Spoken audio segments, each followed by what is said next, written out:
రెండో టెస్టులో టీమిండియాపై ఇంగ్లాండ్ జట్టు 336 పరుగుల తేడాతో ఓటమి పాలైంది. అయితే ఈ ఓటమి అనంతరం ఇంగ్లాండ్ కెప్టెన్ బెన్ స్టోక్స్ ఈ విధంగా చెప్పుకొచ్చాడు. ఈ మ్యాచ్లో 2 క్షణాలు కీలకంగా మారాయి.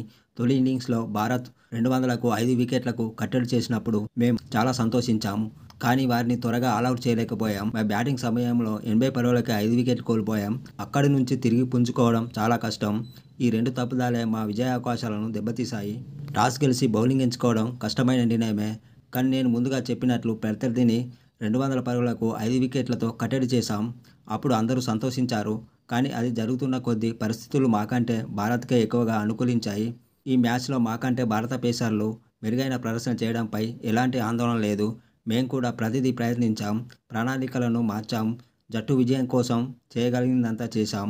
కానీ ప్రత్యర్థి ఆధిపత్యం చేస్తున్నప్పుడు తిరిగి మొమెంటంను అందుకోవడం చాలా కష్టం. ఇది వరల్డ్ బెస్ట్ టీమ్ అయిన భారత్‌పై మరీ కష్టం. శుభ్మన్ గిల్ అద్భుతమైన ఆటగాడు. అసాధారణ బ్యాటింగ్‌తో మా పతనాన్ని శాసించాడు. సుదీర్ఘమైన మ్యాచ్‌లో ఆఖరి రోజు బ్యాటింగ్ చేయడం చాలా కష్టం. మా ఆటగాళ్లంతా పూర్తిగా అలసిపోయారు. అయితే ఇది మళ్లీ మళ్లీ ఎదుర్కొనే పరిస్థితి. ఇందుకు అలవాటు పడాలి. జిమ్మీ స్మిత్ జట్టులోకి వచ్చినప్పటి నుంచి మెరుగైన ప్రదర్శన చేస్తున్నాడు. వికెట్ కీపర్‌గా గుర్తింపు పొందకుండా బ్యాట్‌తో అసాధారణ ప్రదర్శన కనపరుస్తున్నాడు. సహజమైన ఆటతో చెలరేగుతున్నాడు. హ్యారీ బ్రూక్ ఆడిన విధానం అద్భుతం. అతని ప్రదర్శన మా విజయానికి సరిపోకపోయినా గొప్పది. ఈ ఓటమి గురించి చర్చిస్తాం.